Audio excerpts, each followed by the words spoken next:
വയനാട് മേപ്പാടിയിലെ മണ്ണിടിച്ചിലിൽ പ്രദേശത്ത് വിദഗ്ധ സംഘം എത്തും. 12 മണിയോടെയാണ് സംഘം എത്തുക. കമൽ വിവരങ്ങളുമായുണ്ട്. കമൽ, ഈ വിദഗ്ധ സംഘത്തിന്റെ പരിശോധനാ വിഷയമായി എന്തെല്ലാം വരും? രതീഷ്, കള്ളാടിയിൽ ഈ തുരങ്കപാത നിർമ്മാണ സ്ഥലത്തുണ്ടായ മണ്ണിടിച്ചിലിന്റെ പശ്ചാത്തലത്തിലാണ് സർക്കാർ ഒരു വിദഗ്ധ സംഘത്തെ നിയോഗിച്ചത്. പ്രധാനമായും ഈ മണ്ണിടിച്ചിലിന്റെ കാരണമാണ് ആ വിദഗ്ധ സംഘം പരിശോധിക്കുക. അതോടൊപ്പം അവിടെ കരാർ കമ്പനി ഈ നിർമ്മാണത്തിലെ വ്യവസ്ഥകൾ പാലിച്ചിട്ടുണ്ടോ, സുരക്ഷാ ക്രമീകരണങ്ങൾ ഒരുക്കിയിട്ടുണ്ടോ തുടങ്ങിയ കാര്യങ്ങൾ പഠന വിഷയമാകും.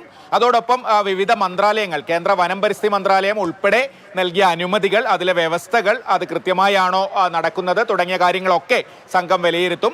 ഭൗമശാസ്ത്രജ്ഞൻ ഡോക്ടർ CP രാജേന്ദ്രനാണ് സംഘത്തിന് നേതൃത്വം നൽകുന്നത്. അദ്ദേഹത്തോടൊപ്പം പരിസ്ഥിതി ശാസ്ത്രജ്ഞനായ ഡോക്ടർ CK വിഷ്ണുദാസ് ഉണ്ട്, ചീഫ് വൈൽഡ് ലൈഫ് വാർഡൻ പുകഴേന്തിയുണ്ട്, മറ്റ് വിവിധ വകുപ്പുകളിൽ നിന്നുള്ള ഉന്നത ഉദ്യോഗസ്ഥർ, പാലക്കാട് IIT-യിൽ നിന്നും കോഴിക്കോട് NIT-യിൽ നിന്നുമുള്ള വിദഗ്ധരുൾപ്പെടെ സംഘത്തിലുണ്ട്.